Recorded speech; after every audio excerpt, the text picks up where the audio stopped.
பரிசுத்த ஆவிக்குள்ளாக நடப்பது, ஆவியின்படி நடக்கிற ஒரு வாழ்க்கையை குறித்து இன்றைக்கு நம்ம சில காரியங்களை நம்ம சிந்தித்து தியானித்து அதன் பின்பு நம்ம ஜெபிக்க போகிறோம். இன்றைக்கு கிறிஸ்தவர்களாக இருப்பவருடைய அநேகருடைய வாழ்க்கையில் இருக்கிற கேள்வி என்ன என்று சொன்னால், எப்படி நாம் முடிவுகளை எடுப்பது? அநேக சமயங்கள் நாம் வரும் பொழுது இருவழி சந்திகளே வருகிறோம். எந்த பக்கத்தில் நாம் போவது? வலதுபுறம் போவதா, இடதுபுறம் போவதா? வேலையிலே ஒரு முடிவு எடுக்க வேண்டி இருக்கிறது, எப்படிப்பட்ட முடிவுகளை நான் எடுக்க வேண்டும்? குடும்பத்திலே ஒரு தீர்மானம் செய்ய வேண்டி இருக்கிறது, நான் எப்படிப்பட்ட தீர்மானத்தை நான் செய்ய வேண்டும்? என்னுடைய தனிப்பட்ட வாழ்க்கைக்கு ஒரு தீர்மானம் செய்ய வேண்டி இருக்கிறது, எப்படிப்பட்ட முடிவு நான் எடுத்தால் நலமாக இருக்கும் என்பதற்காக, அதை புரிந்து கொள்வதற்காக நாம் எவ்வளவோ நேரங்களை செலவழிக்கிறோம், அதற்காக நாம் ஜெபிக்கிறோம், அதற்காக எப்படி நாம் அறிந்து கொள்வது என்பதற்காக நம்முடைய இருதயம் வாஞ்சித்து கதறிக்கொண்டே இருக்கிறது. அதுதான் ஆவியின்படி நடக்கிற ஒரு அனுபவம்.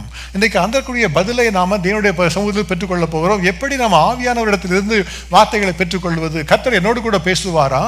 ஆவியானவர் என்னோடு கூட பேசுவது உண்டா? நான் எடுக்க வேண்டிய முடிவுகளுக்கு அவர் எனக்கு வழி காட்டுவாரா? ஏதோ தாவீதுக்கு கர்த்தர் பேசினார் என்று பார்க்கிறோமே, என்னோடு கூட கர்த்தர் பேசுவதை நான் எப்படி கேட்பது என்கிற கேள்விகளுக்கு கர்த்தர் நம்மோடு கூட பேசி பதில் தரும்படியாக இந்த ஆவியின்படி நடக்கிறவர்கள் என்கிற தலைப்பிலே நம்ம தியானித்து நாம் சிந்திக்க போகிறோம். ரோமர் 8வது அதிகாரம் 1 வசனம் சொல்லுகிறது, கிறிஸ்து இயேசுவுக்கு உட்பட்டவர்களாயிருந்து மாம்சத்தின்படி நடவாமல் ஆவியின்படி நடக்கிறவர்களுக்கு ஆக்கினை தீர்ப்பு இல்லை. அப்படியானால் நம்ம ஆவியின்படி நடக்கிறவர்களாக இருந்தால்தான் நாம் தண்டனைக்கு தப்பித்துக் கொள்ள முடியும். ஏதோ ஒரு நாளில் ரட்சிக்கப்பட்டோம், ஆகையினாலே நாம் நித்திய ஜீவனை பெற்றுக்கொள்ளலாம் என்று நாம் நினைத்துக் கொள்கிறோம், அப்படியா நடந்து கொள்ளுகிறோம். ஆனால் ஒரே ஒரு நாளில் மறுபடி பிறந்தவர்கள் மாத்திரம் தேவனுக்குள்ளாக பிரவேசிக்க முடியாது. அவர்கள் பாவம் செய்தால் மறுபடியும் அவர்கள் தேவனுடைய தண்டனைக்கு தான் ஆளாவார்கள். ஆனால் நாம் என்ன செய்யணுமா? வேதம் சொல்லுகிறது, கிறிஸ்து இயேசுவுக்கு உட்பட்டவர்களாக இருந்து மாம்சத்தின்படி நடவாமல் ஆவியின்படி நடக்க வேண்டும். ஹல்லேலூயா. ஒரே ஒரு நாள் மறுபடி பிறந்தவன் மாத்திரம் ஆவிக்குரிய மனிதன் அல்ல. ஆவிக்குரிய மனிதன் மறுபடி பிறந்தவனாக பரிசுத்த ஆவிக்குள்ளாக நடக்கிறவன் தான் ஆவிக்குரிய மனிதன். ஆகவே நாம் அதை அதிகமாக தெரிந்து கொள்ள வேண்டும். ஒவ்வொரு நாளும் நம்முடைய வாழ்க்கையில நாம தேவனுக்குட்பட்டவர்களாக இருந்து கிறிஸ்துவுக்குட்பட்டவர்களாக இருந்து மாம்சத்தின்படி நடவாமல் நம்ம ஆவியிலே நடந்து கொள்ள வேண்டுமா? அது எப்படி நாம் ஆவியிலே நடப்பது என்றால் என்ன என்பதை குறித்து நம்ம தியானிக்க போகிறோம். வேதம் பல இடங்களிலே நம்முடைய வாழ்க்கையை குறித்து சில காரியங்களை தெளிவுபடுத்தி நமக்கு கற்றுத் தருகிறது. 2 கொரிந்தியர் 4வது அதிகாரம் 16வது வசனத்திலே பவுல் எழுதுகிறார், ஆனபடியினாலே நாங்கள் சோர்ந்து போகிறது இல்லை. எங்கள் புறம்பான மனுஷனானது அழிந்தும் உள்ளான மனுஷனானது நாளுக்கு நாள் புதிதாக்கப்படுகிறது என்பதாக அவர் கற்றுத் தருகிறார். சொல்லுகிற காரியம் என்ன? நமக்கு என்று ஒரு புறம்பான மனுஷன் இருக்கிறான். நம்ம பார்க்கிற நம்ம மனிதர்கள், நம்ம பார்க்கிற முகம், நம்ம பார்க்கிற ஒருவரை சந்தித்துக் கொள்ளுகிறது, நம்முடைய சரீரத்தின்படியாக நம்ம சந்திக்கிற மனிதர்கள், இதைத்தான் புறம்பான மனுஷன் என்பதாக பவுல் எழுதி தருகிறார். இந்த புறம்பான மனுஷன் என்ன ஆகிறது? ஒவ்வொரு நாளும் நம்ம நாட்கள் ஆக ஆக வயது கூட கூட கூட கூட அது பலவீனப்பட்டு போகிற ஒரு சரீரமாக இருக்கிறது. ஆனால் அவர் சொல்லுகிற காரியம் என்ன? இப்படி நாள்பட்டு போனாலும் எங்களுடைய உள்ளான மனுஷனானது நாளுக்கு நாள் புதிதாக்கப்படுகிறான். நமக்குள்ளாக ஒரு மனுஷன் இருக்கிறான், அது ஆவிக்குரிய மனுஷன். அந்த ஆவிக்குரிய மனுஷன் நாளுக்கு நாள் புதிதாக்கப்படுகிற ஒரு அனுபவத்துக்குள்ளாக நாம் இருக்கிறோம் என்று சொல்லி பவுல் கம்பீரமாக முழங்குகிறார். அப்ப நம்முடைய வாழ்க்கையில காணப்படுகிறது இப்படிதான், ஒரு புறம்பான மனுஷன், ஒரு உள்ளான மனுஷன். கம்ப்யூட்டர்லாம் தெரிஞ்சவர்கள் பேசிக்கொண்டு இருக்கிறேன். கம்ப்யூட்டர் நமக்கு தெரியல, ஹார்ட்வேர் சாஃப்ட்வேர். ஹார்ட்வேர் நம்ம பார்க்கலாம், ஹார்ட்வேர் என்று சொல்லுவோம். ஆனால் சாஃப்ட்வேர்னா அதுக்குள்ளாக இருக்கிற மென்பொருள். அதே நம்ம ஒரு உதாரணமாக நம்ம எடுத்துக்கொள்ளலாம். நமக்காக இருக்கிற ஒரு புறம்பான மனுஷன், நமக்குள்ளாக இருக்கிற ஒரு உள்ளான மனுஷன். அப்போ அந்த உள்ளான மனுஷனில் பலப்பட வேண்டும். அந்த உள்ளான மனுஷன் தான் ஆவிக்குரிய மனுஷனாக செயலாற்றுகிற ஒரு மனிதன். அதுதான் ஆவியின்படி நடக்கிற ஒரு வாழ்க்கை. அந்த மனுஷனை நாம் தேவனுக்குள்ளாக பலப்படுத்திக் கொள்ளுவது, அந்த கிருபையை கர்த்தர் நமக்கு தருவார். 1 தெசலோனிக்கேயர் 5வது அதிகாரம் 23வது வசனத்திலே பவுல் நம்முடைய வாழ்க்கையை குறித்து ஒரு 3 பகுதிகளாக அவர் சொல்லுகிறார். 2 கொரிந்தியர்ல சொல்லுகிறது புறம்பான மனுஷன், உள்ளான மனுஷன் என்று சொல்லி 2 பகுதிகளாக அவர் பிரித்து சொன்னாலும் 1 தெசலோனிக்கேயர் 5:23 அவர் சொல்லுகிற காரியம் என்ன? சமாதானத்தின் தேவன் தாமே உங்களை முற்றிலும் பரிசுத்தமாக்குவாராக, உங்கள் ஆவி, ஆத்துமா, சரீரம் முழுவதும் நம்முடைய கர்த்தராகிய இயேசு கிறிஸ்து வரும்போது குற்றமற்றதாக இருக்கும்படி காக்கப்படுவதாக. அப்ப பவுல் சொல்லுகிற காரியம் என்ன? நமக்குள்ளாக ஒரு ஆத்துமா இருக்கிறது, நமக்குள்ளாக ஒரு ஆவி இருக்கிறது. இந்த ஆவி, ஆத்துமா, சரீரம் யாவும் கர்த்தர் வருகிற வரை குற்றமற்றதாக இருக்கும்படி காத்துக்கொள்ளப்பட வேண்டும் என்பதாக அவர் சொல்லுகிறார். ஆக நம்முடைய வாழ்க்கையில் நம்ம செயலாற்றுகிறது எல்லாம் ஆவி, ஆத்துமா, சரீரம் என்பதாக 3 பகுதிகளாக நம்ம செயலாற்றுகிறோம். ஒவ்வொரு பகுதியும் ஒவ்வொரு வித்தியாசமான காரியங்களை செய்கிறது, செயலாற்றுகிறது, முடிவு செய்கிறது. அது வேறு விதமான பாதைகளை நம்ம நடத்தி செல்ல முயற்சி செய்கிறது. நாம நாம் அவை எல்லாம் கத்துக்குள்ளாக கொண்டு வந்து பரிசுத்த ஆவிக்கு உட்பட்டவர்களாக நடந்து கொள்ளும் பொழுதுதான் நம்ம தேவனுடைய சமூகத்திலே தேவனுடைய நியாய தீர்ப்புக்கு கீழ்ப்படாதவர்களாக இருக்கும்படி கர்த்தர் நம்மை பாதுகாத்துக் கொள்ளுகிறவர். இந்த ஜென்ம சுபாவமான மனுஷன் அல்லது மாம்சத்துக்குரிய மனுஷன் எப்படி இருக்கிறானாம் அதை குறித்து வேதம் நமக்கு கற்றுத்தருகிறது. ரோமர் 8:5 சொல்லுகிறது, மாம்சத்தின்படி நடக்கிறவர்கள் மாம்சத்துக்குரியவைகளை சிந்திக்கிறார்கள், ஆவியின்படி நடக்கிறவர்கள் ஆவிக்குரியவைகளை சிந்திக்கிறார்கள். அப்போ என்னன்னா, நமக்குள்ளாக இருக்கிற உள்ளான மனுஷனில் ஒரு ஆவி இருக்கிறது, ஒரு ஆத்துமா இருக்கிறது. நம்ம யோசிக்கிற காரியங்கள் சில சமயத்தில் நம்ம ஆவியின்படி யோசிக்கிறோம், சில சமயங்களில் மாம்சத்தின்படியாக யோசிக்கிறோம். நம்ம ஒரு காரியத்தை ஏதாவது கற்றுக்கொள்ள வேண்டும் என்று சொன்னால் நம்ம பார்த்து கற்றுக்கொள்ளுகிறோம், அதை தொட்டு தடவி பார்த்து கற்றுக்கொள்ளுகிறோம், சில வேளைகளை சாப்பிட்டு ருசி பார்த்து கற்றுக்கொள்ளுகிறோம், முகர்ந்து பார்த்து கற்றுக்கொள்ளுகிறோம். எல்லாம் நமக்கு கொடுக்கப்படுகிற கொடுக்கிற சரீரத்தில் வைத்திருக்கிற ஒரு அமைப்புகள். அதன் மூலமாக நம்ம செயலாற்றுகிறோம். ஆனால் இவை எல்லாம் பெற்றுக்கொண்டு நம்முடைய ஆத்துமா செயலாற்றுகிறது. நம்ம நடந்து போக வேண்டும் என்று சொன்னால் கண் பார்க்கிறது, நம்முடைய கால் போகிற திசையில நடக்கிறது. அதுதான் நம்முடைய ஆத்துமா செயலாற்றுகிற ஒரு விதம். நம்முடைய ஆத்துமா தான் நம்முடைய மனதிலே முற்றிலுமாக நம்மை ஆட்கொண்டு நம்முடைய உணர்ச்சிகள், நம்முடைய மனதின் தீர்மானங்கள் எல்லாத்தையும் செயலாற்றுகிற ஒரு கருவியாக ஆத்துமா செயலாற்றுகிறது. ஆத்துமாவுக்கு என்ன தெரியும்னா, இந்த உலகத்தில் என்னெல்லாம் இருக்குதுன்னு அதுக்கு தெரியும். எல்லாம் சர்ச் இன்ஜினில் போட்டு எப்படி தேடலாம் எல்லாம் நமக்கு தெரியும். யார் நம்மை குறித்து என்ன சொல்லுகிறார்கள் என்பதெல்லாம் அதுக்கு தெரியும். அரசாங்கத்தில் என்ன நடக்குது என்பதை குறித்து இந்த ஆத்துமாவுக்கு தெரியும். எல்லாத்தையும் கற்றுக்கொண்டே இருக்கும். இந்த உலகத்தில் நடக்கலாம் கற்றுக்கொண்டு டேட்டா, அல்காரிதம், லாஜிக் எல்லாத்தையும் எடுத்துக்கொண்டே இருக்கும். அப்படி தான் நம்முடைய ஆத்துமா செயலாற்றும். நம்முடைய ஆத்துமா பார்த்தீங்கன்னா ஒரு சரியான ஒரு அதுக்கேற்ற எவிடன்ஸ் இல்லாமல் அது செயலாற்றவே ஆற்றாது. அதுதான் ஆத்மாவுடைய காரியம் இந்த உலகத்தில் எப்படியாக செயலாற்றுவதற்கு. நம்ம சின்ன பிள்ளைங்க சொல்லுவோம், தீயை தொடாதப்பா சுட்டுன்னு சொல்லுவோம். சில பிள்ளைங்க சொல்லுவோம், நான் தொட்டு பார்த்தா தான் தெரியும் அப்படின்னு சொல்லி தொட்டு பார்க்குறது. அதுதான் நம்முடைய மாம்சத்தின்படி ஆத்மாவிலிருந்து செயலாற்றுகிறது, அப்படியே கற்றுக்கொள்ளுகிறது. ஆனால் ஆவியின்படி கற்றுக்கொள்வது என்ன? இந்த ஆவி என்ன செய்கிறதா, ஆவிக்குரியவர்கள் என்ன செய்கிறார்கள், அவைகள் ஆவிக்குரியவைகளை சிந்திக்கிறார்கள். அல்லேலூயா. நம்முடைய இருதயத்தில் ஆவி என்ன செய்கிறதா, அது தேவனிடத்தில் வருகிற வார்த்தையை மாத்திரம்தான் அது பார்க்கும். நம்முடைய ஆவி உலகத்தின் காரியங்களை பார்ப்பது இல்லை. நம்முடைய ஆவி அரசாங்கம் என்ன சொல்லுகிறது என்பதை கவனிப்பது இல்லை. நம்முடைய ஆவி மருத்துவர்கள் என்ன சொல்லுகிறார் என்பதை கவனிப்பது இல்லை. ஆனால் வேத வசனம் என்ன சொல்லுகிறது என்பதை கவனிக்கிறதா நம்முடைய ஆவி. ஹல்லேலூயா. ஆனால் கிறிஸ்துவை ஏற்றுக்கொள்ளாமல் என்ன செய்கிறாங்க, அவளுக்குள்ளாக ஆவி மரித்ததா இருக்கிறது. ஆகையினால் அந்த ஆவி தேவனுக்குரியவர்களை அறிந்து கொள்ளாமல் இருக்கிறது. ஆகையினால தான் அவர்களால் கர்த்தர் சொல்லுகிற வார்த்தையை கேட்க முடிகிறது இல்லை. வேதம் சொல்லுகிறது, நான் உங்களுக்கு ஆவியானவரை தரப்போகிறேன். இந்த ஆவியானவரை உலகம் அறியாமலும் அவரை பெற்றுக்கொள்ள மாட்டாமலும் இருக்கிறது. ஆனால் அவர் உங்களுக்குள்ளே இருப்பதால் நீங்கள் அவரை அறிவீர்கள். அல்லேலூயா. இதுதான் ஆவிக்குரிய வாழ்க்கை. நமக்குள்ளாக பரிசுத்த ஆவியானவர் வரும் பொழுது நமக்காக அவர் ஆவியானவர் தன்னுடைய வார்த்தைகளை ஞாபகப்படுத்தி காண்பிப்பார். இயேசு சொன்ன காரியங்களை ஞாபகப்படுத்தி காண்பிப்பார். இந்த வசனங்கள் எப்படி செயலாற்றுகிறது என்பதை குறித்து ஞாபகப்படுத்தி காண்பிப்பார். ஆவிக்குரிய பிரமாணங்களை கற்றுத்தரும்படியாக நமக்கு ஞாபகப்படுத்துவார். அதுதான் ஆவியானவருடைய வேலை. அதுதான் ஆவியின் குறிவுள்ள நடக்கிற ஒரு அனுபவம் நமக்கு தரப்படுகிறது. அப்ப இந்த உலகத்தின்படியாக நாம யோசித்து முடிவு செய்கிறது நம்ம மாம்சத்தில் செய்கிற முடிவு. ஆனால் உள்ளத்துக்குள்ளே கர்த்தர் சொல்லுகிற வார்த்தையை கேட்டு அதன்படியாக செயலாற்றுகிறது ஆவிக்குரிய ஒரு நிலைமை. அப்படி ஆவிக்குள்ள நடக்கிறவர்கள் தான் தேவனுடைய சமூகத்திலே ஆக்கினை தீர்ப்புக்கு உள்ளாவது இல்லை.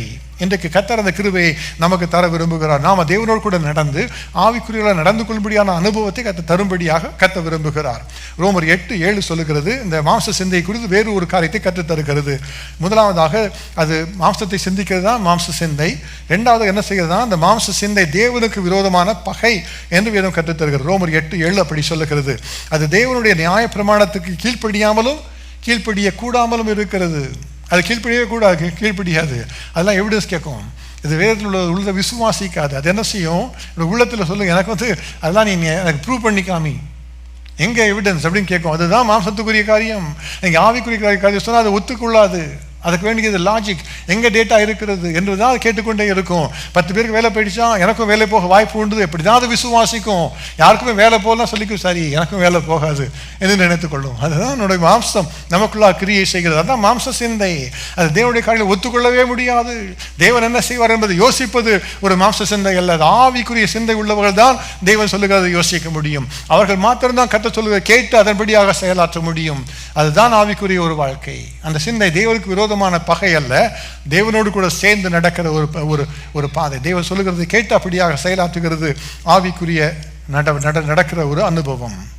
1 கொரிந்தியர் 2:14 சொல்லுகிறது, ஜென்ம சுபாவமான மனுஷன் என்று ஒரு மனிதனை குறித்து அவர் வெளிப்படுத்தி தருகிறது. இந்த மனுஷன் என்ன செய்கிறானா, ஜென்ம சுபாவமான மனுஷனோ தேவனுடைய ஆவிக்குரியவைகளை ஏற்றுக்கொள்ளான். அவள் எப்படி இருக்குமா, அவனுக்கு பைத்தியமாக தோன்றும். ஜென்ம சுபாவமான மனுஷனோ தேவனுடைய ஆவிக்குரியவைகளை ஏற்றுக்கொள்ளான். அது 1 கொரிந்தியர் 2:14 அப்படி சொல்லுகிறது. அவைகள் அவனுக்கு பைத்தியமாக தோன்றும், அவைகள் ஆவிக்கேற்ற பிரகாரமாய் ஆராய்ந்து நிதானிக்கப்படுகிறவைகள் ஆதனால் அவைகளை அறியவும் மாட்டான். அப்போ இயேசு கிறிஸ்துவின் ரத்தம் பாவத்தை நீக்கி சுத்திகரிக்கும்னு சொன்னால் அவங்களுக்கு புரியாது. ஜென்ம சுபாவமான மனுஷனுக்கு புரியாது. அது எப்படி முடியும்? அது எப்படி நடக்கும்? ஒரு மனுஷனுடைய ரத்த சிந்தினால் எனக்கு எப்படி பாவ மன்னிப்பு வரும் என்று விதண்டாவாதம் பேசுகிறது தான் ஜென்ம சுபாவமான மனுஷன். ஆனால் ஆவிக்குரிய மனுஷனாக மாறும்போது அவள் கர்த்தரை ஏற்றுக்கொண்டு அந்த விசுவாசத்துக்குள்ளாக வருகிறார்கள். அந்த கிரியை நடப்பிக்கிறவரே ஆவியானவர் தான். ஹல்லேலூயா. நாம் யாருமே ஆவியானுடைய உதவி இல்லாமல் ரட்சிக்கப்படவில்லை. ஆவியானவர் வந்து தான் நம்முடைய வாழ்க்கையில் ரட்சிப்பை கொண்டு வந்திருக்கிறார். அவர் தான் நமக்குள்ளாக வந்து நமக்குள்ளாக இருக்கிற மரித்து கிடந்த ஆவியை உயிரோடு எழும்ப செய்து தம்முடைய வல்லமையை விளங்க பண்ணினார்.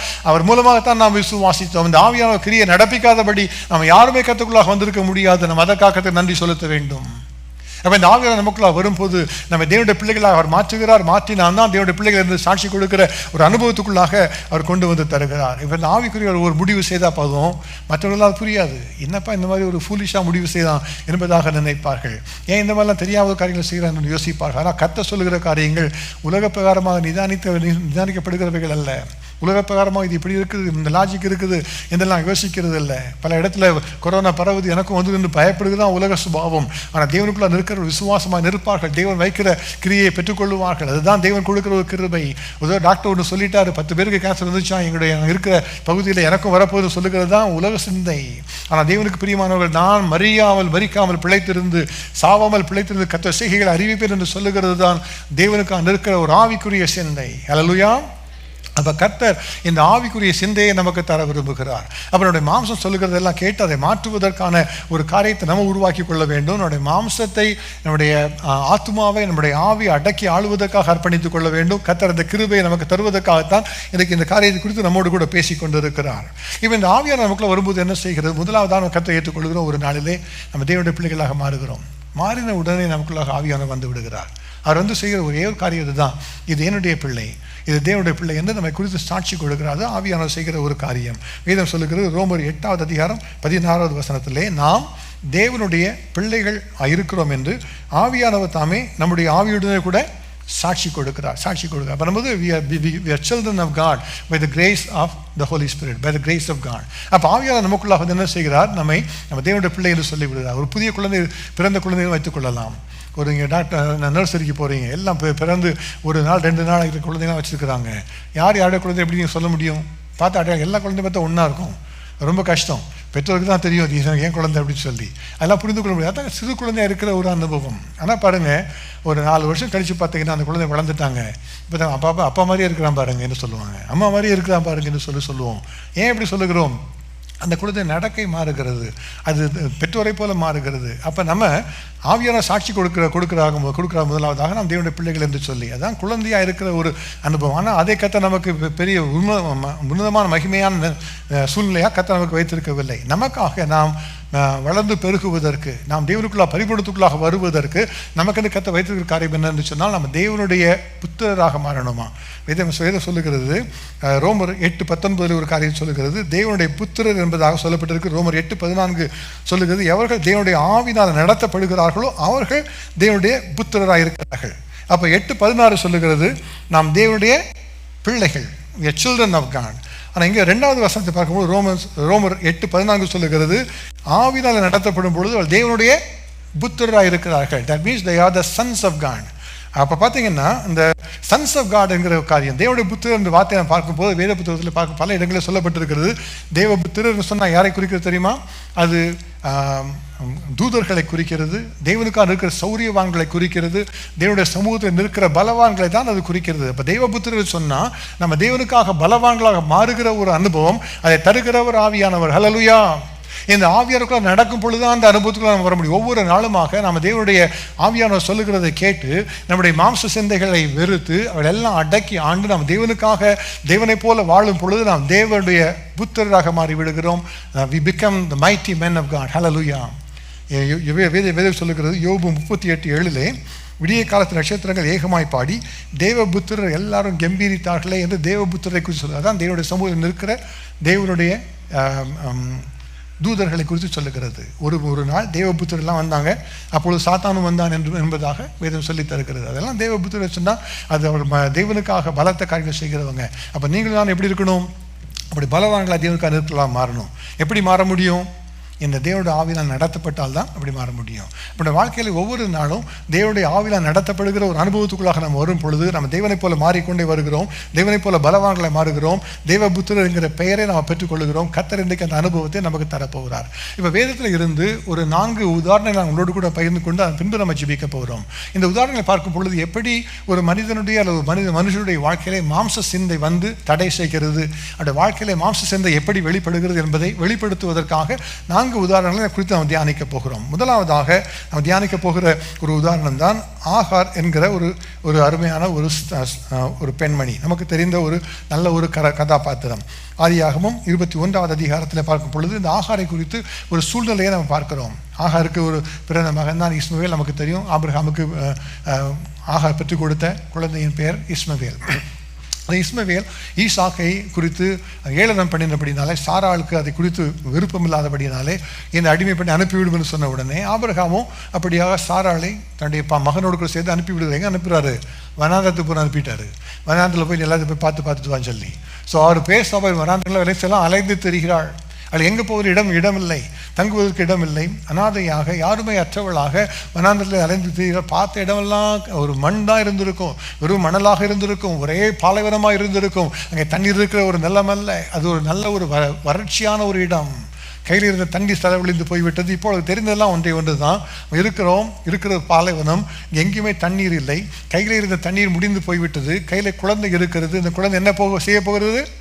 மறிக்க போகிறது. அது ஒன்றுதான் அவளுக்குள்ளாக இருந்த ஒரு எண்ணம். அதுதான் ஒரு மாம்ச சிந்தை. நம்ம சூழ்நிலையை பார்த்து முடிவு செய்கிறது தான் மாம்ச சிந்தை. அது மாம்ச சிந்தை பார்க்கிறது, நம்ம சூழ்நிலை பார்க்கிறது. சரி, நீ இருக்கிற இடம் ஒரு நல்ல ஒரு வனாந்தரத்தில் இருக்கிறப்பா, ஒரு பாலைவனத்தில் இருக்கிறாய், உனக்கு தண்ணீர் கிடைப்பது இல்லை, நீ மறித்து போகிறாய் என்கிற எண்ணத்தை கொண்டு வருவது ஒரு மாம்ச சிந்தை. நம்ம அதெல்லாம் பார்க்கிறோம். அப்போ ஆகார் சொல்லுகிறாளாம், வேதம் சொல்லுகிறது. ஆதியாகமம் 21:15-16 யாராவது வாசிங்க பார்க்கலாம்.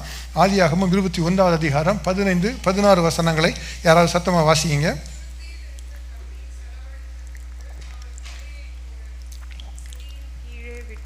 பிள்ளை சாகிறதை நான் பார்க்க மாட்டேன் என்று எதிராக அம்பு பாயும் தூரத்திலே போய் உட்கார்ந்து சத்தமிட்டு அழுதான். ஆமென். பாருங்க என்ன செய்யறாளாம், பிள்ளை சாகிறதை நான் பார்க்க மாட்டேன் என்று எதிராக அம்பு போயும் தூரத்தில் உட்கார்ந்து சத்தமிட்டு அழுதாள். அப்போ குழந்தை இப்போ மறிக்க போது அவளுக்கு தெரிந்து விட்டது. அதுதான் அவளுடைய உள்ளத்தில் இருக்கிற ஒரே எண்ணம், மாம்ச சிந்தை வந்துருச்சு. வந்தவுடனே இப்போ குழந்தை இருக்குது, அது மறித்து போகும்போது நான் பார்க்க விரும்பவில்லை என்பதாக தூரத்தில் போய் உட்கார்ந்துட்டான். ஆனால் அவருடைய மனதில் என்ன இருக்குது? அந்த குழந்தை மரணம் தான் மனதுக்குள்ளே இருக்குது. தூரமாக இருந்து அவள் அழுது கொண்டு ஜெபிக்கிறாள். It was filled, her heart was filled with only one thought. It was a carnal thought. It is that my son is going to die. எனக்கென்று ஆபிரகாமுக்கு நான் பெற்றுக் கொடுத்த குழந்தை அல்லவா, இது வாக்குத்தத்தம் பண்ணப்பட்ட ஒரு குழந்தை அல்லவா என்பதாக எண்ணங்கள் அவளுக்குள்ளாக வரவில்லை. எல்லா எண்ணங்களும் என்னுடைய மகன் மரித்து போகிறான், அந்த குழந்தை மரிப்பதை நான் பார்ப்பது இல்லை என்பதாக சொல்லிக்கொண்டே இருக்கிறார். ஆனால் உள்ளத்தில் வந்திருக்கிற எண்ணங்கள் எல்லாம் பார்த்தீங்கன்னா மாம்ச சிந்தை தலையெடுத்து வந்து கொண்டே இருக்கிறது. நீங்களும் பாருங்க, யோசித்து பாருங்க. உங்களுடைய வாழ்க்கை செசுவில் ஒரு தவறான எண்ணம் வந்துடும், நெகட்டிவ் தாட் வந்துடும். நீங்களே சொல்லுவீங்க, நான் அப்படி யோசிப்பதில்லை நீங்கள் சொல்லுவீங்க, ஆனால் அது எண்டோ போகாது, வந்துட்டே இருக்கும். திருப்பி அந்த எண்ணம் வந்து கொண்டே இருக்கும். இதுதான் சாத்தான் கொண்டு வருகிற காரியம். மாம்ச சிந்தையை கொண்டு வந்து போராடும்படியாக சாத்தான் நம்முடைய வாழ்க்கையை போராடுகிறான். அதுதான் வேதம் சொல்லுகிறது, மாம்ச சிந்தை மரணம். மாம்ச சிந்தை எப்பொழுதுமே தேவனுடைய சித்தத்தின்படியாக செயலாற்றுகிறது அல்ல. ஏதாவது காரியத்தை கேட்டால் உலகத்தின் பிரகாரமாக அதை பார்த்து பார்த்து முடிவு செய்து இப்படித்தான் நடக்கும் என்று முடிவுக்குள்ளாக தீர்மானம் செய்து கொள்கிறது ஒரு மாம்ச சிந்தை. ஆனால் ஆவிக்குரிய சிந்தை என்ன சொல்லும்? அப்படியல்ல, நான் சாவாமல் பிழைத்திருப்பேன், தேவனுடைய செய்கைகளை விவரிப்பேன், என்னுடைய மகன் பெரிய ஒரு 12 பிரபுக்களை கொண்டு வருகிற ஒரு ஜாதியாக மாற்றக்கூடிய ஒரு வாக்குத்தத்தத்தை பெற்றுக்கொண்டவன் என்கிற வாக்குத்தத்தத்தை சொல்லுகிறது தான் ஒரு ஆவிக்குரிய சிந்தை. இந்த ஆகாருடைய வாழ்க்கையில் இந்த ஆவிக்குரிய சிந்தை இல்லாதிருந்தபடியினாலே அவருடைய வாழ்க்கை முழுமையாக மாறப்பட்டிருந்தது. அவள் அழுது கொண்டு இருக்கிறாள், என் மகன் மரித்து போகிறான் என்று சொல்லி. உங்களுடைய வாழ்க்கை ஒரு வேளை நீங்கள் ஒரு சூழ்நிலைகளை பார்த்து பார்த்து பார்த்து என்னுடைய வாழ்க்கை இப்படித்தான் முடிய போகிறது, என்னுடைய வாழ்க்கையில் பார்த்தீங்கன்னா பிள்ளைக்கு வேலை கிடைப்பதில்லை, எனக்கு வேலை கிடைப்பது இல்லை, எனக்கு வேலை போயிடுமோ என்று பலவிதமான காரியங்களை சூழ்நிலைகளை பார்த்து பார்த்து யோசித்துக் கொண்டு இருக்கிறீங்க. இன்றைக்கு வாழ்க்கையிலே கர்த்தர் அந்த சிந்தையை மாற்றும்படியாக அவர் விரும்புகிறார். அதுதான் வந்து உங்களோட பேசிக்கொண்டு இருக்கிறார். சொல்லுகிறார், மாம்ச சிந்தையின்படியா நடந்து கொள்ளாதே, ஆவிக்குரியவர்கள் மாம்சத்தை மேற்கொள்ளுகிறவர்கள், அவர்கள் தேவனுக்காக நிற்கிறவர்கள். இன்றைக்கு அந்த ஆவிக்குரிய சிந்தைக்குள்ளாக நம்ம வரும் பொழுது நம்முடைய கண்கள் திறக்கப்படும். ஹல்லேலூயா. அது ஒரு பெரிய வனாந்தரம் தான், அது எல்லாம் உண்மைதான், அது பார்த்தது எல்லாம் உண்மைதான், தண்ணீர் இல்லாத இடமாக தான் இருந்தது. ஆனாலும் கர்த்தருடைய கண்களை திறக்கிறாள், இருதயத்தின் கண்கள் திறக்கப்படுகிறது. அது பார்த்த உடனே அங்கே ஒரு துறவை கண்டு தண்ணீரை கொண்டு வந்து மகனுக்கு கொடுக்கிறாள். ஹல்லேலூயா. இன்றைக்கு கர்த்தர் உங்களுடைய வாழ்க்கையின் மாம்ச சிந்தைகளை மாற்ற விரும்புகிறார். உங்களுடைய வாழ்க்கையின் எதிர்காலத்தை குறித்து நீங்களே யோசித்துக் கொண்டிருக்கிற எதிர்மறையான காரியங்களுக்கு முடிவுகளை கொண்டு வரும்படியாக அவர் விரும்புகிறார். அதை சொல்லி சொல்லி சாபத்தை எடுத்துக்கொள்கிற ஒரு வாழ்க்கையில ஒரு முடிவை கொண்டு வரும்படியாக கர்த்தர் விரும்புகிறார். ஆகாரை போல என் பிள்ளை சாகிறதை நான் பார்க்க மாட்டேன் என்று சொல்லிக்கொண்டே உங்களுடைய உள்ளத்தை ஒரு ஏதோ எதிர்மறை எண்ணங்களை நிரப்பிக் கொண்டு எல்லாரும் உள்ளங்களை கர்த்தர் மாற்றும்படியாக இன்றைக்கு அவர் நம்மோடு கூட பேசிக் கொண்டிருக்கிறார். கர்த்தாவே, என்னை ஆவிக்குரிய சிந்தை உள்ளவனாக மாற்றும், ஆவிக்குரிய சிந்தை உள்ளவளாக மாற்றும் என்று சொல்லி நம்ம ஜெபிக்கணும். எல்லாம் சேர்ந்து சொல்லலாம். கர்த்தாவே, என்னை ஆவிக்குரிய சிந்தையுள்ளவனாக்கும். ஆமென். இன்றைக்கு கர்த்தர் நமக்கு இந்த ஆவிக்குரிய சிந்தையை தர விரும்புகிறார். யார் யாருடைய வாழ்க்கையிலே நேர்மறையான காரியங்களை யோசித்துக் கொண்டிருக்கிறோமோ, பணத்துக்கு என்ன செய்வோம், வேலைக்கு என்ன செய்வோம், விசாவுக்கு என்ன செய்வோம், எல்லா பிரச்சனைகளும் மாற்றுவதற்கு கர்த்தரால் கூடும். ஆகவே இன்றைக்கு நம்மோடு கூட பேசிக் கொண்டிருக்கிறார். ஆகாரை போல நம்பிக்கையற்ற ஒரு நிலைமை அல்ல. தேவாதி தேவன் நமக்கு என்று கொடுக்கிற ஒரு பெரிய ஆரவாரத்தின் சத்தத்தை நாம் கேட்கும்படியாக கர்த்தர் நம்மோடு கூட இன்றைக்கு இந்த ஆவிக்குரிய சிந்தையை நமக்கு தருகிறார். இதுதான் முதலாவதாக நாம் பார்க்கிற ஒரு உதாரணம். இரண்டாவது உதாரணத்தை பார்க்கிறோம். இது தேவனுக்கு என்று பிரியமாக இருந்த ஒரு தேவ மனுஷன். இது தேவ மனுஷன் தான். இது கர்த்தருக்காக பெரிய காரியங்களை செய்த தாவீது ராஜா. இந்த தாவீது ராஜா வாழ்க்கை பார்த்தீங்கன்னா எப்பொழுதும் ஆவிக்குரிய சிந்தையை உடையவராக இருந்து எப்பொழுதும் தெய்வத்தில் கேட்டு கேட்டு காரியங்களை அவர் செய்வார். எல்லாத்துலையும் பார்த்தீங்கன்னா கர்த்தருக்காக தான் செய்வார். ஒரு இடத்துல பார்த்தீங்கன்னா பெரிய ஒரு யுத்தம் நடக்கிறது, வராங்க, சிக்கலாக எல்லாம் எரிக்கப்பட்டு போய் இருக்கிறது. பெலிஸ்தர் வந்து குடும்பத்தை எல்லாம் சிறைக்கையில் கொண்டு போயிட்டாங்க. என்ன செய்வது? தாவீது கர்த்தருக்குள்ளே தான் திடப்படுத்தி கொண்டார். கர்த்தரில் போய் கேட்க, என்ன செய்யணும் கர்த்தாவே, நான் இந்த தண்டை பின்தொடர்ந்து போகலாமா வேண்டாமா? கர்த்தர் சொல்ல, போ, நான் ஒப்பு கொடுப்பேன் என்று சொல்லி அவர் போகிறார். கர்த்தருடைய கிருபையினால் பெரிய ஒரு மாற்றத்தை கர்த்தர் கொண்டு வந்தார். அது ஆவிக்குரிய சிந்தை. அவருடைய வாழ்க்கையில் ஆவிக்குரிய சிந்தை இருந்தது. கர்த்தர் சொன்னதை மாத்திரம் கேட்டு செய்வதற்காக அவர் சூழ்நிலையை பார்க்கவில்லை. என்னுடைய பிள்ளைகள் நான் காணவில்லை, என்னுடைய மனைவிகள் சிறைப்பிடித்து கொண்டு போகப்பட்டு விட்டார்கள், எல்லா மக்களும் என்னை கல்லறிய விரும்புகிறார்கள் என்று சொல்லி அவர் தன்னுடைய வாழ்க்கையை முற்றிலுமாக விரக்தியாக முடித்து விடவில்லை. He did not end up his job, his life, resigning himself to all the fate. அப்படி அவர் நினைக்கல. தேவனை நீர் என்ன சொல்லுகிறீர்? அதுதான் அவருடைய வாழ்க்கையிலே இந்த ஆவிக்குரிய சிந்தை அவருக்குள்ளாக செயலாற்றி நம்ம பார்ப்பதற்கு தெளிவாக இருந்து கொள்ளலாம். அவருடைய வாழ்க்கையில் அவரை தேவனாக ராஜாவாக மாற்றினதே கர்த்தர் தான். அவராகவே கர்த்தரோடு எப்பொழுதும் நடந்து கொண்டு இருக்கிறவராக இருந்தார். எப்பொழுது கர்த்தரை கேட்டு கேட்டு செய்வார். எங்கே போய் நான் வசிக்க வேண்டும், யூதா பட்டணங்களுக்கு போகலாமா, எந்த நகரத்துக்கு போய் நான் வாழ வேண்டும் என்பதெல்லாம் கர்த்தரை கேட்டு வழியை பெற்றுக்கொண்டவர் தான் இந்த தாவீது ராஜா. ஆனால் பாருங்க, இந்த தாவீது ராஜாவுடைய வாழ்க்கையிலேயே ஒரு முறை இந்த மாம்ச சிந்தையை சாத்தான் கொண்டு வருகிறான். அவன் கொண்டு வந்து விதைக்கிறான். தாவீதை பார்த்தா சொல்லுகிற காரியம் என்ன? தாவீதை, நீ எப்போது ராஜாவாக இருக்க போதில்லப்பா, நீ பெரிய ஆளாக இருக்கலாம், நீ இப்போ எல்லா சமஸ்த இஸ்ரவேல் மேலேயும் நீ ராஜாவாக இருக்கலாம். ஆனால் பாரு, உன்னோட கோத்திரம் யாரு? யூதா கோத்திரம். மற்றவங்கெல்லாம் வேற கோத்திரம். அவங்கெல்லாம் அவனுக்கு யாரு? எதிரி என்கிற எண்ணத்தை கொண்டு அவன் சாத்தானுக்குள்ள வைக்கிறான். பாருங்க, வேதம் சொல்லுகிறது 2 சாமுவேல் 24வது அதிகாரம் 1-2 வசனங்களை பார்க்கும் பொழுது, சாத்தான் இஸ்ரவேலுக்கு விரோதமாக எழும்பி தாவீது இஸ்ரவேலை ஜனங்களை எண்ணும்படியாக தூண்டிவிட்டது என்று பார்க்கிறோம். அப்போ ஜனத்தை எண்ணும்படியாக தாவீது சொல்லுகிறார். அப்போ எந்த விதத்தில் பார்த்தாலும் பழைய ஏற்பாட்டில் பார்க்கும்போது யாத்திராகமத்தில் பார்க்கலாம், உபாகமத்தில் பார்க்கலாம், எண்ணாகமத்தில் அநேக இடங்களில் பார்க்கலாம். எந்தெந்த இடங்களில் ஜனங்கள் எண்ணப்படுகிறார்களோ கோத்திரங்கள் குறிக்கப்பட்டிருக்கும். சொல்லப்பட்ட ரூபன் கோத்திரத்தில் இத்தனை பேர் இருந்தாங்க, லேவி கோத்திரத்தில் இத்தனை பேர் இருந்தாங்க, பெஞ்சமின் கோத்திரத்தில் இத்தனை பேர் இருந்தாங்க. எல்லா இடத்துலையும் எண்கள் கொடுக்கப்பட்டதெல்லாம் அந்த கோத்திரங்களை குறித்து சொல்லப்பட்டிருக்கும். வெளிப்படுத்த விசேஷத்துக்கு வந்தீங்கன்னா கர்த்தர் சொல்லுகிறார், 1,44,000 பேர் மீட்கப்பட்டார்கள் இஸ்ரவேலில் இருந்து. அதில் கோத்திரமாக எண்களை கர்த்தர் சொல்லுகிறார். ரூபன் கோத்திரத்தில் முத்திரை போடப்பட்ட 12,000, லேவி கோத்திரத்தில் முத்திரை போடப்பட்ட 12,000 சொல்லி எல்லாத்திலும் கர்த்தர் நம் எண்களை சொல்லிக்கொண்டே வருகிறார். இப்போ தாவீதுக்கு வந்து கட்டளை கொடுத்துட்டாரு. கொடுத்த உடனே அவங்க வந்து நம்பர் கொண்டு சொல்கிறாங்க. வேதம் சொல்லுகிறது 9வது வசனத்தை பாருங்கள், அதில் 2 கோத்திரம் தான் போட்டிருக்கும், 12 கோத்திரம் இல்லை. சொன்ன காரியத்தை பாருங்கள். யோவாப் ஜனத்தை லக்கம் பார்த்த தொகை ராஜாவுக்கு கொடுத்தான். இஸ்ரவேலிலே பட்டயம் உருவத்தக்க யுத்த சேவகர் 8 லட்சம் பேர் இருந்தார்கள். யூதா மனுஷர் 5 லட்சம் பேர் இருந்தார்கள். இப்போ பாருங்க, 2 விஷயம் தான். யூதா நாட் யூதா, ஜூடா நாட் ஜூடா, அவ்வளோதான். என்ன அப்போ அவருடைய உள்ளத்தில் என்ன இருந்தது? என்ன, எனக்காக சிலர் இருக்கிறாங்க, அப்போ அவங்க தான் என்னை பாதுகாத்து கொள்வாங்க, இவங்களாம் எங்காள், மற்றவங்களாம் யாரு எங்காள் இல்லை என்கிற ஒரு எண்ணத்தை சாத்தான் கொண்டு வந்துட்டான். அப்போ பார்த்தீங்கன்னா ஒரு பிரிவினை பார்த்தீங்கன்னா அநேகர்கள் அதுதான் அநேகர் வந்து சொல்கிறாங்க, நம்மையே பாதுகாத்து கொள்ளும்படியாக சாத்தான் ஒரு காரியத்தை உள்ளதில் கொண்டு வந்து வைப்பான். உனக்கு விரோதமாக இவங்களாம் இருக்கிறாங்கப்பா, அவங்கெல்லாம் பேசாத, உன்னோடு கூட இருக்கிறதா இந்த குரூப் தான் இருக்கு, அவங்கள்ட்ட தான் பேசணும் என்று சொல்லி என்னுடைய சபைகளிலே குரூப்பிசத்தை உருவாக்குறது சாத்தானுடைய தந்திரம். அதுதான் சாத்தான் மாம்ச சிந்தையை கொண்டு வந்து போராடுகிறது. இன்றைக்கு பார்த்தீங்கன்னா வேலையில பார்த்தா பாலிடிக்ஸ் ஏன் நடக்கிறது? அவன் எனக்கு பிடிக்காதுப்பா, அவளை எனக்கு பிடிக்காது, அதனால் நான் பேசுவது இல்லை. ஆனால் அவங்க தான் எனக்கு ஃப்ரெண்ட், அவங்ககிட்ட மட்டும் தான் பேசுவேன்னு சொல்லி பேசிக்கொண்டே இருப்பது, அப்படியாக செய்வது, இதுதான் சாத்தான் கொண்டு வர பெரிய பெரிய பெரிய ஒரு திட்டம். அப்போ தாவீதுடைய வாழ்க்கையிலே அந்த காரியத்தை கொண்டு வருகிறான். தாவீது நீ ராஜாவாக இருப்பதில்லை, சீக்கிரமாக அவனோட ராஜாங்கம் போயிடும். ஆகவே உனக்குள்ளே யாருக்கெல்லாம் எண்ணிப்பார், யூதாவில் எத்தனை பேர் இருக்காங்க எண்ணிப்பார். தாவீது எண்ணி பார்த்துட்டார், பார்த்தா 5 லட்சம் பேர் இருக்காங்க. சரி, என் குரூப்பில் 5 லட்சம் பேர் இருக்கிறாங்க. ஆனால் எதிரில் இருக்க எத்தனை பேர் இருக்காங்க? 8 லட்சம் இருக்கிறாங்க. ஆனால் இதை எண்ணி பார்த்த பிறகு தான் தாவீதுக்கு தெரிஞ்சு நான் தப்பு பண்ணிட்டேன், நான் யாரை நம்பலை, கர்த்தரை நம்பலை. அவர் தானே ராஜா வாக்குனாரு. நான் முதலாவதாக யூதா கோத்து தான் இருந்தேன், நான் மந்தையை பின்பாக மேய்க்கிறவனாக இருந்தேன். என்னை அபிஷேகம் பண்ணினவர் அவர் அல்லவா, சமஸ்த இஸ்ரவேலில் ராஜாவாக்கினவர் அவர் அல்லவா, என்னை எருசலேமில் கொண்டு வந்து ஜெயிக்க செய்தவர் அவர் அல்லவா, எனக்கு நான் அறியாத ஜனங்களை எனக்கு கீழாக பணியை செய்தவர் அவர் அல்லவா என்று எல்லாம் அறிந்து அவரை யோசித்திருக்கலாமே. ஆனால் அவருடைய வாழ்க்கையை பற்றி அந்த ஒரு சின்ன ஒரு காரியம்தான், அந்த மாம்ச சிந்தை வந்தவுடன் அவருடைய வாழ்க்கையிலே எல்லா ஒரு சாபத்தையும் அவர் தனக்குத்தானே தேடி வைத்துக் கொண்டார். கொள்ளை நோய் வந்தது, அநேகர் மரித்து போனார்கள். அது மாத்திரமல்ல, தாவீதுடைய பேரப்பிள்ளையுடைய வாழ்க்கை வந்தவுடன் அந்த தலைமுறையிலே தேசமே 2ஆக பிரிக்கப்பட்டு போய்விட்டு, யூதா தேசம் இஸ்ரவேல் தேசம் என்று 2 தேசமாக பிரிக்கப்பட்ட முதல் அடையாளம் இதுதான். தாவீது தான் அதை ஆரம்பித்தது. அவர் தான் 2ஆக எண்ணினவர்.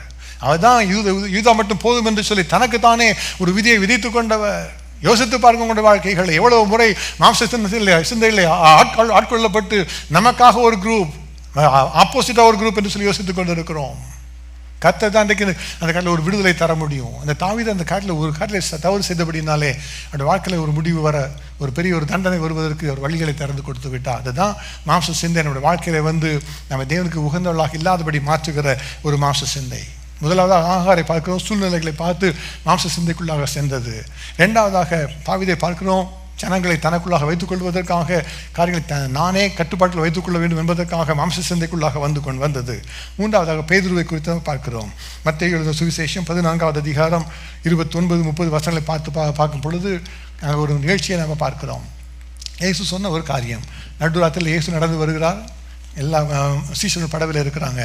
இயேசு கடல் மேலே நடந்து வருகிறதை பார்த்த உடனே ஏதோ ஒரு பிசாசு என்று சொல்லி ஆவேசம் என்று அலறுகிறார்கள். இயேசு பயப்படாதீர்கள், நான் தான் என்று சொன்ன உடனே பேதுரு அவரை பார்த்து ஒன்று கேட்கிறார், நீரேனா நான் தண்ணீர் மேல் நடந்து உம்மிடத்தில் வர கட்டளையிடும் என்று சொன்ன உடனே இயேசு என்ன சொன்னார், நீ நடந்து வா என்று கர்த்தர் சொன்னார். இது சொன்னது யார்? இயேசு. இப்போ பேதுருவுக்கு தண்ணி மேல் நடக்க முடியுமா முடியாதா? நடக்க முடியாதா? அவருக்கு நீங்கள் யோசித்து பார்த்தீங்கன்னா இயற்கையாக நடக்கவே முடியாது. யார் எந்த மனிதனும் தண்ணி நடக்கவே முடியாது. ஆனால் இவர் நடக்க ஆரம்பிக்கிறார். ஏன் நடக்கிறார்? Because of the word of God. Hallelujah. அவர் செய்ய முடியாது. ஏன் செய்ய முடிந்தது? அவருடைய உள்ளம் ஒரு ஆவிக்குரிய உள்ளமாய் மாறிவிட்டது. தேவாதியை சொல்லிட்டா நான் செய்கிறேன் என்பதாக தண்ணியில் இருந்து நடந்து போகிறார். அதுதான் அவர் செய்த ஒரு பெரிய ஒரு காரியம். நடந்து போகிறார். தேவனுடைய வார்த்தையை மாத்திரம் கேட்டு கீழ்ப்படிய உடனே ஒரு பெரிய ஒரு வெற்றியை கற்று தருகிறார். ஆனால் பாருங்க, கொஞ்சம் தூரம் போன உடனே லாஜிக் கம்ஸ் இந்த வாழ்க்கையில். He is looking around.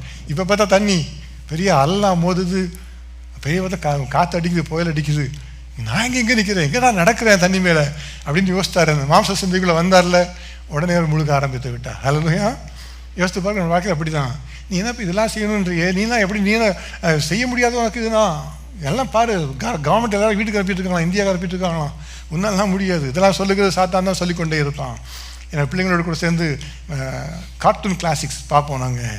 சின்ன பிள்ளைங்க வளரும்போது அதில் ஒயிலி கையோட்டி பார்த்துருக்கீங்களா? ஒயிலி கையோட்டி, அது வந்து இந்த பேர்டு அப்படிக்கி ஓடி போவோமே, பார்த்து ரோடு இருந்தார் பேருங்கெல்லாம் ஞாபகம் இருக்குது. அந்த ஒயிலி கையோட்டி ஓடும்போது அதுக்கு திடீர்னு பார்த்தீங்கன்னா அதுக்கு நேச்சரே மறந்துடும், நேச்சுரல் லாஸே மறந்துடும். ஓடிட்டே இருக்கும். திடீர்னு பார்த்தா ஒரு மலை மேலேருந்து நேராக போகணும், அதை பார்த்தா நேராக காற்றுல பறந்து ஓடிட்டுருக்கோம். கொஞ்சம் தூரம் போனால் ஞாபகம் வருவதுக்கு பார்க்கும், ஐயோ நான் மேலே இருக்கிறேன்னு. then he falls down. பார்த்துருக்கீங்களா? கையில் ஒரு பெரிய ஒரு ஆன்வில் தூக்கிட்டு போகும், போயிட்டு என்னடா நான் பறந்துருக்கேன், ஒன்று கீழே விழுந்துடும். இதான் மாம்ச சிந்தை வந்து நம்ம தடை பண்ணுகிறது. கர்த்தர் உங்களுக்கு வைத்திருக்கிற வெற்றியை பெற்றுக்கொள்ள முடியாதபடியாக மாம்ச சிந்தை போராடுகிறது. முதலாவதாக சூழ்நிலைகள் மூலமாக உங்களுடைய உள்ளத்தை சோர்ந்து போக செய்து போராடுகிறது ஒரு மாம்ச சிந்தை. 2ஆவதாக உங்களுக்குள்ளாக உங்களுக்கு கொடுத்து ஒரு சுய பாதுகாப்பை ஏற்படுத்த வேண்டும் என்பதற்காக உங்களை சுற்றிலும் ஒரு மதிலை ஏற்படுத்தி உங்களை பாதுகாக்க செய்யும்படியாக உங்களை தூண்டிவிட்டு பிரிவினை கொண்டு வருகிறது இந்த மாம்ச சிந்தை. 3ஆவதாக இந்த மாம்ச சிந்தை கர்த்தர் உங்களுக்கு வைத்திருக்கிற உன்னதமான காரியத்தை பெற்றுக்கொள்ள முடியாதபடி செய்கிறது மாம்ச சிந்தை. இதே பேதுரு பாருங்க, இயேசு கல்வாரி சிலுவையில் போகிறார், சொல்லுகிறார். ஜனங்களை பார்த்து சொல்லும்போது, நீங்கள் ஜனங்களாம் என்ன யாருன்னு சொல்லுகிறார்கள் என்று கேட்ட பொழுது எல்லாம் சொல்கிறாங்க. சிலர் உண்மை எலியா என்று சொல்லுகிறார்கள், சிலர் யோவான் ஸ்நானகன் உயிரோடு வந்தார் என்று சொல்லுகிறார்கள், சிலர் பூர்வகால தீர்க்கதரிசிகளில் ஒருவர் உயிரோடு வந்தார் என்று சொல்லுகிறார்கள் என்று சீசர்கள் சொல்லுகிறார்கள்.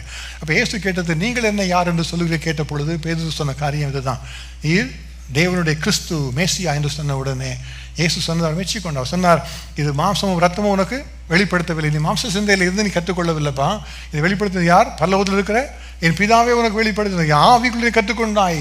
It is a revelation of the spirit, it is a spiritual mind that let you understand that நான் தான் மேசியா என்பதை வெளிப்படுத்துகிற ஆவிக்குரிய சிந்தை என்று சொல்லி இயேசு அவரை பாராட்டி பேசினார்.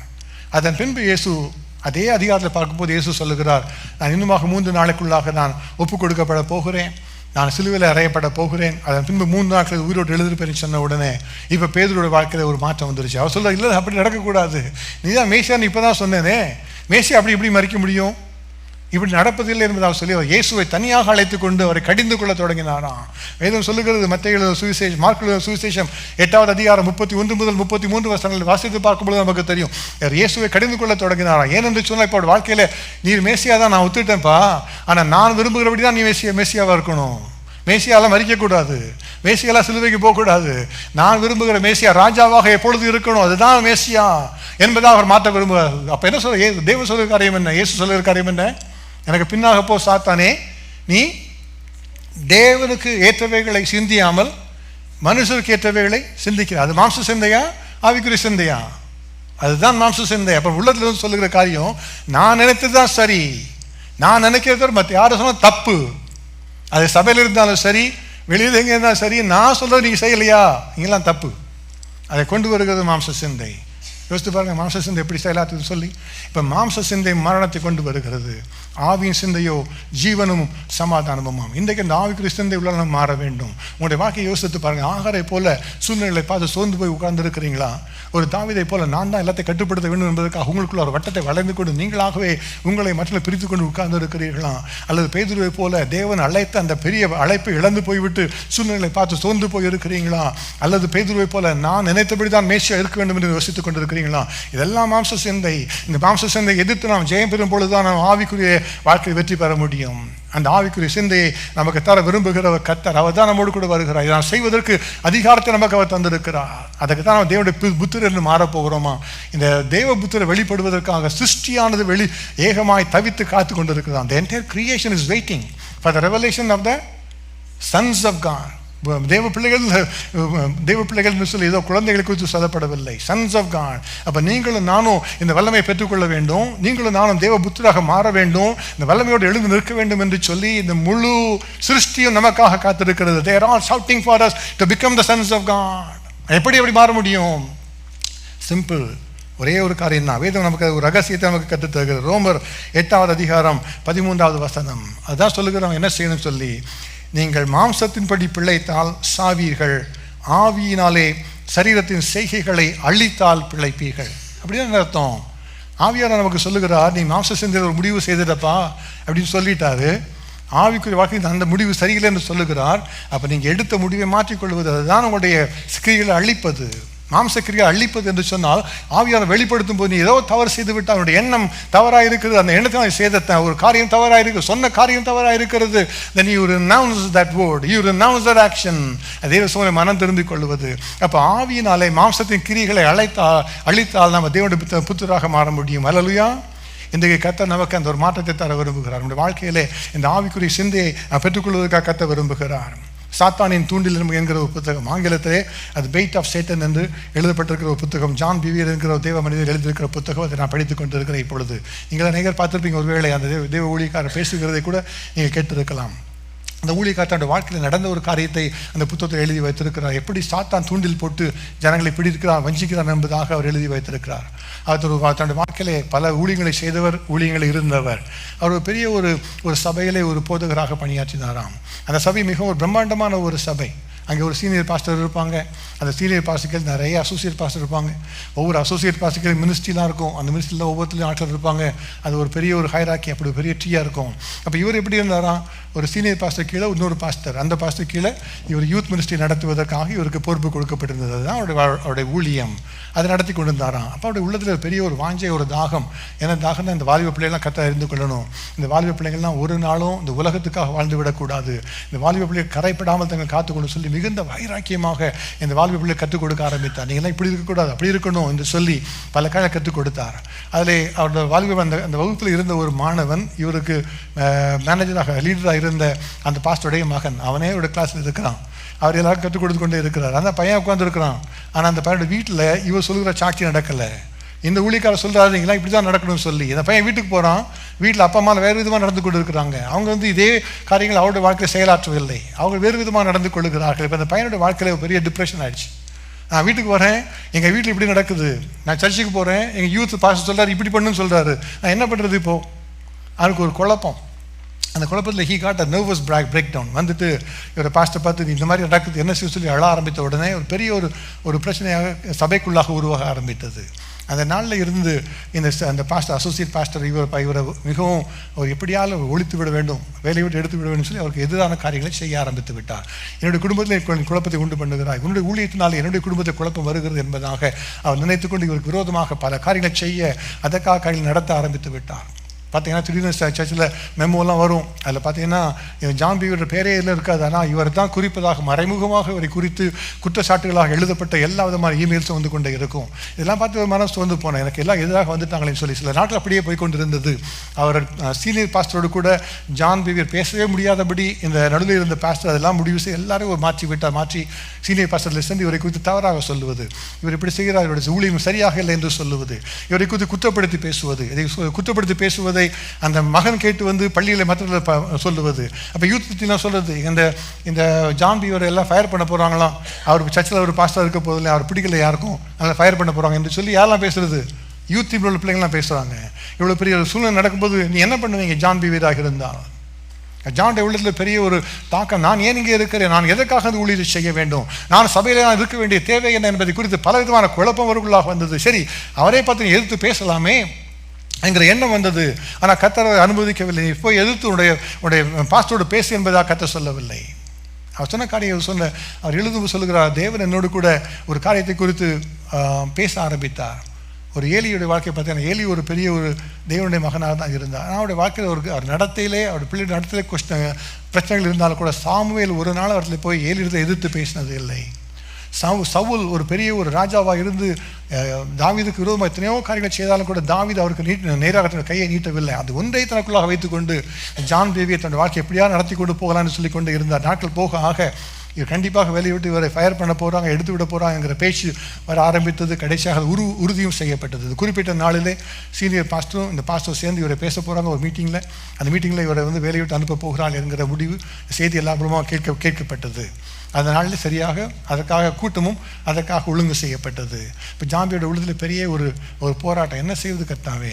அப்போ அவங்க ஒய்ஃப் சொன்னாங்க, நீங்கள் ஏன் வெயிட் பண்ணுறீங்க, அவங்க தான் அவங்கள ஃபயர் பண்ண போகிறாங்கல்ல, அதுக்கு நீங்களே வேலையை விட்டு போயிருங்க, அவங்ககிட்ட நீங்கள் யாருன்னு காமிங்க, இப்போ just go resign so they will know who you are. விட்டுட்டு போயிருங்க, அவங்க ஏன் உங்களை ஃபயர் பண்ணி நீங்கள் வெயிட் பண்ணுறீங்க என்கிற எண்ணத்தை அந்த ஒய்ஃப் சொன்னாங்க. இவருக்கு யோசித்து பார்த்து சரியானதாக தோன்றுது. அப்படி பண்ணலாம், நம்ம ஏன் இது பண்ணுறதுலாம் விலகி கொள்ளலாம், நான் வேலையை ராஜினாமா செய்து விடுவேன் என்பதாக அவர் முடிவு செய்து கொண்டார். ஆனால் ஜெபித்தார். அந்த ஆவியின் சிந்தை அதை அனுமதிக்கவே இல்லை.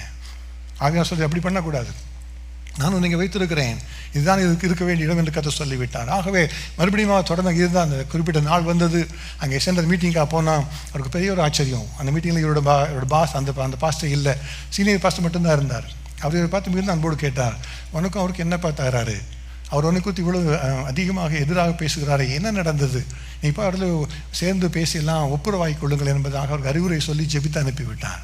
இவருக்கு வந்துட்டு சரி இப்போ என்ன செய்யலாம், வேலை போகலை, ஆனால் இவர்கிட்ட போய் அவர் சமாதானம் பண்ணணும், ஒப்புரவு பண்ணணும், எப்படி பண்ண முடியும், அவர் தான் எல்லாம் தப்பு பண்ணியிருக்காரு, என்னை குறித்து தவறாக சொன்னதெல்லாம் அவர் தான், தவறாக எல்லாம் ரிப்போர்ட் எழுதுனதெல்லாம் அவர் தான் எடுத்து பேசணும் என்பதாக தான் யோசித்து கொண்டிருந்தார். ஒரு நாளில் அவர் ஆலயத்தில் இருந்த பொழுது அந்த குறிப்பிட்ட அந்த பாஸ்டர் ஆலயத்துக்குள்ளாக வருவதை பார்த்தார். அப்போ ஆவியானவர் சொன்னார், நீ போய் இப்பொழுது அவர்கிட்ட பேசி உன்னை தாக்கி அவரோட பேசு, அவர்கிட்ட நீ போய் மன்னிப்பு கேளு என்று கர்த்தர் சொல்ல ஆரம்பித்தார்.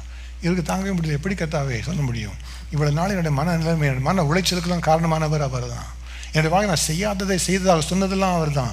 நான் போய் ஏன் அவர்கள் மன்னிப்பு கேட்க வேண்டும் என்பதாக சொல்லி மிகவும் அதிகமாக அவர் போராடி பார்த்தார். ஆனால் ஆவியானவர் விடவில்லை. இப்போ பேசணும், இதுதான் ஆவியின் சிந்தை. உடனே ஜான் பிவி சென்று அவருடைய அலுவலகத்தில் சென்று அவரை பார்த்து பேசினார். I am so sorry and I apologize for being so critical of how you lead your family, how you are doing your life. எனக்கு மன்னிக்கணும் சொல்லி அவர் பேச ஆரம்பித்த உடனே God changed in their situation. ஒரு மணி நேரம் பேசினாங்க. அவங்க ரெண்டு பேருக்குள்ளாக ஒரு பெரிய ஒரு புறவு உண்டாகிடுச்சு. ஆனால் உடனே அதுக்கு திரும்பி ஒரு பெரிய ஒரு சந்தோஷம், சமாதானமாக அங்கேருந்து போய்விட்டார். ஆனால் பார்த்தீங்கன்னா சில மாதங்கள் முடிந்த உடனே அந்த அசோசியேட் மற்ற காரியங்கள் வெளியே வந்த உடனே அந்த சபையிலிருந்து அவரே வெளியிட்டு அனுப்பப்பட்டு விட்டார். இப்போ ஜான் பி இவர் சொல்லுகிறார், நான் தேவனுக்கு பிரியமானதை செய்தபடினாலே கர்த்தர் என்னை பாதுகாத்துக் கொண்டார். இதுதான் ஆவிக்குரிய சிந்தையில் நடந்து கொள்வது. இன்றைக்கு அநேகருடைய வாழ்க்கையிலே இந்த சாத்தானுடைய தூண்டில் தான் நம்முடைய வாழ்க்கையில் காணப்படுகிறது. சாத்தா எப்படியாலும் ஒரு காரியத்தை கொண்டு வருவதற்காக, மற்றவர்களை குறித்து குறை சொல்லுவதற்காக, நம்மை பாதுகாத்துக் கொள்வதற்காக, நம்மை நியாயப்படுத்திக் கொள்வதற்காக, நம்முடைய வாழ்க்கையில் நடக்கிற பிரச்சனைக்கெல்லாம் அவர்தான் காரணம், அவள்தான் காரணம், மற்றவன் தான் காரணம் என்று சொல்லி பேச வைத்துக் கொண்டிருப்பது சாத்தானுடைய தூண்டில் என்பதை நாம் அறிந்து கொள்ள வேண்டும். அந்த சாத்தானுடைய தூண்டிலை விட்டு வெளியே வருவதற்கு ஒரே ஒரு காரியம்தான், நீங்கள் ஆவியினாலே மாம்சத்தின் கிரியைகளை அழித்தால் பிழைப்பீர்கள். ஆவியினாலே மாம்சத்தின் கிரியைகளை அழித்தால் பிழைப்பீர்கள். எழுந்து நம்ம ஜெபிக்கலாம். கர்த்தருக்கு சித்தமாக தொடர்ந்து இந்த தலைப்பை குறித்து அடுத்த வாரத்தில் மறுபடியும் நம்ம தியானிக்க போகிறோம். இப்பொழுது நம்ம ஜெபத்தோடு கூட அப்படி நம்ம ஜெபிக்க போகிறோம். கர்த்தாவே எனக்கு உதவி செய்யுங்க. கர்த்தா என்னுடைய வாழ்க்கையில் நான் இன்றைக்கு ஆவியில் நடத்தப்படுகிறவனாக மாறணும், ஆவிக்குரிய சிந்தை உள்ளவனாக மாறணும், ஆவிக்குரிய சிந்தை உள்ளவளாக மாறணும். ஓ லார்ட் ரிவீல் டு மீ. கர்த்தா எனக்கு வெளிப்படுத்துங்க ராஜா. எந்தெந்த இடத்துல கர்த்தா நான் மாம்ச சிந்தைக்குள்ளாக நான் முடிவு எடுத்திருக்கிறேன், எந்த இடத்துல மாம்சத்தில் முடிவு செய்து அந்த முடிவினால் பிரச்சனைகள் வந்திருக்கிறது, என்னென்ன மாம்ச சிந்தையினால் செய்யப்பட்ட முடிவுகளை நான் மாற்றிக்கொள்ள வேண்டும். இன்றைக்கு என்னோடு கூட பேசுங்க, வெளிப்படுத்துங்க. Open your mouth and ask him. இப்போ இருதயத்தின் ஆழத்தில் ஜெபிங்க. கர்த்தா என்னுடைய வாழ்க்கையிலே மாம்ச சிந்தையில் எங்கே நான் இடம் கொடுத்தேனோ அதெல்லாம் மாற்றிக்கொள்ள எனக்கு உதவி செய்யுங்க, உதவி செய்யுங்க, உதவி செய்யுங்க. நீங்கள் ஜெபிக்க ஜெபிக்க இப்பொழுது ஆவியானவர் உங்களோடு கூட பேசிக்கொண்டு இருக்கிறார். ஆவியானவர் உங்களுடைய உள்ளத்தின் ஆழத்தில் நீங்கள் எதை மாற்ற வேண்டும், எந்த இடத்துல ஒரு மாம்ச சிந்தையில் முடிவு செய்து விட்டீர்கள், அதை பேசிவிட்டீர்கள், அதை மாற்றிக்கொள்ள வேண்டும் என்பதாக கர்த்தர் இன்றைக்கு உங்களோடு கூட பேசிக்கொண்டு இருக்கிறார். Speak to him right now. கர்த்தாவே எனக்கு உதவி செய்யுங்க. கர்த்தாவே எனக்கு வெளிப்படுத்துங்க. நீங்கள் வெளிப்படுத்துங்க, நான் மாற்றிக்கொள்ளுவேன்.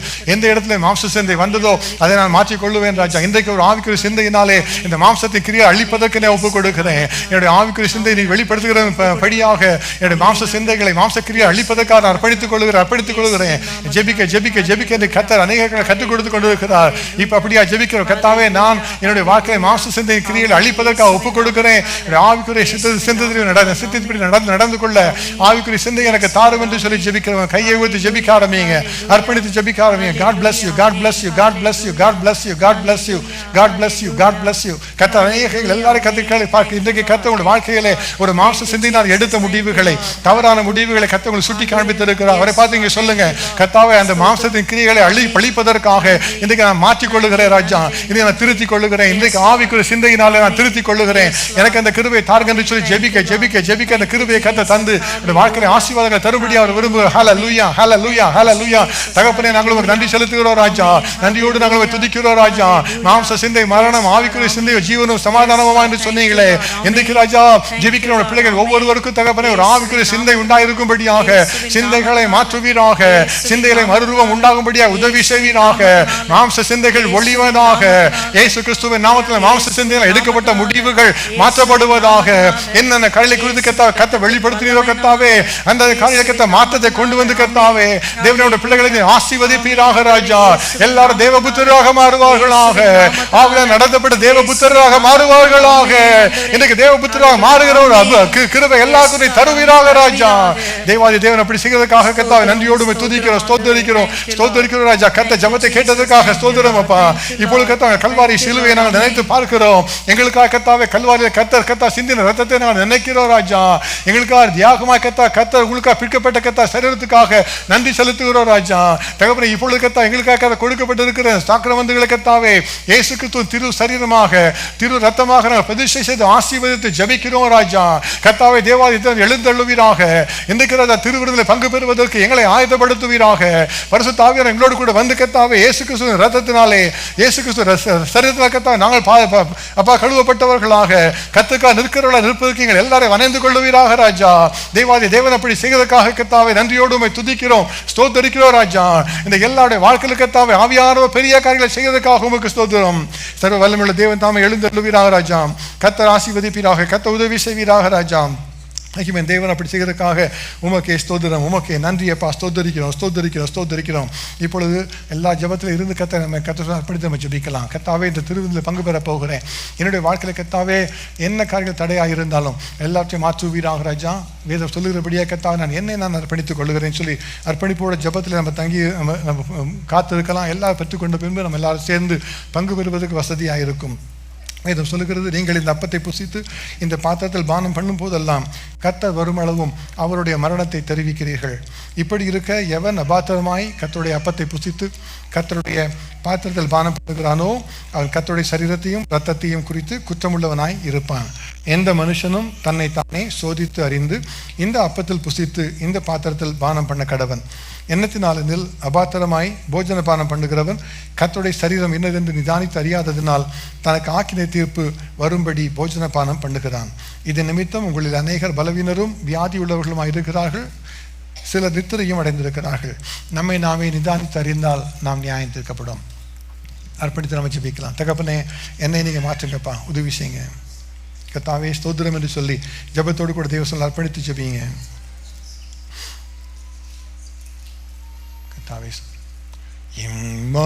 இம்மானுவேலின் இரத்தத்தால் நீரைந்த ஊற்றுண்டே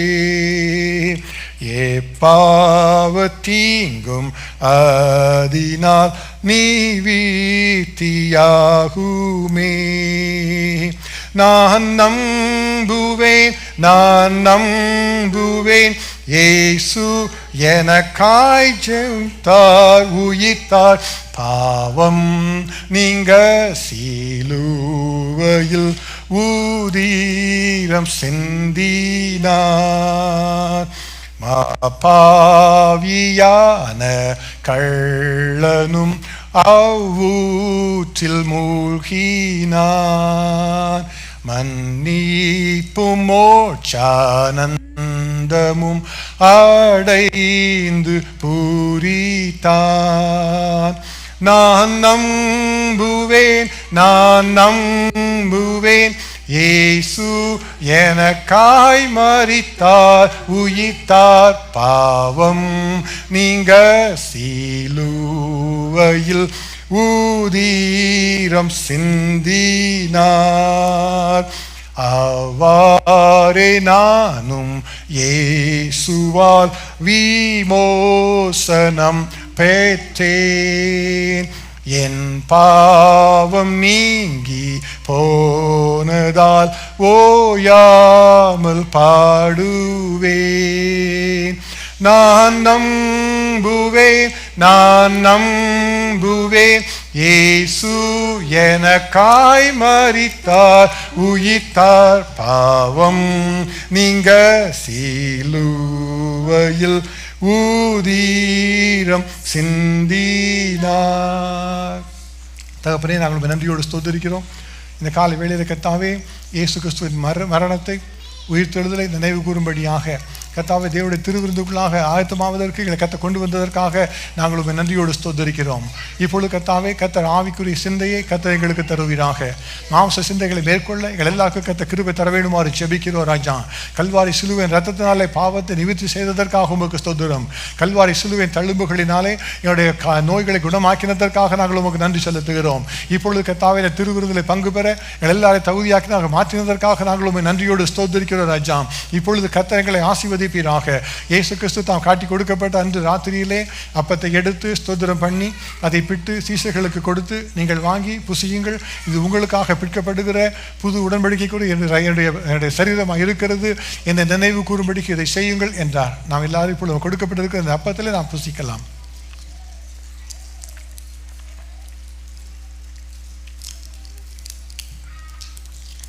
அந்தபடியே போஜன பண்ணின பின்பு அவர் பாத்திரத்தையும் எடுத்து அவர்களுக்கு கொடுத்து, இது உங்களுக்காகவும் அநேகருக்காகவும் சிந்தப்படுகிற புது உடன்படிக்கைக்குரிய என்னுடைய இரத்தமாக இருக்கிறது, என்னை நினைவு கூறும்படிக்கு இதை செய்யுங்கள் என்றார். நாம் எல்லாரும் இப்பொழுது கொடுக்கப்பட்டிருக்கிற இந்த திராட்சை ரசத்திலே நாம் பானம் பண்ணலாம்.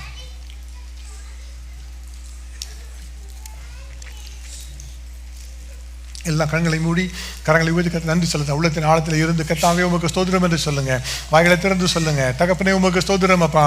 கர்த்தாவே கல்வாரி சிலுவைக்காக ஸ்தோத்திரம், எங்களுக்காக பிடிக்கப்பட்ட இயேசுவின் ரத்த சரீரத்துக்காக ஸ்தோத்திரம், சிந்தப்பட்ட ரத்தத்திற்காக ஸ்தோத்திரம் அப்பா.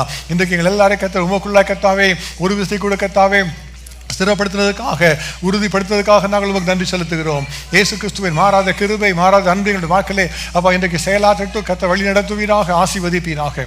இயேசு கிறிஸ்துவின் நாமத்தில் ஜெபிக்கிறோம் பிதாவே. ஆமென், ஆமென்.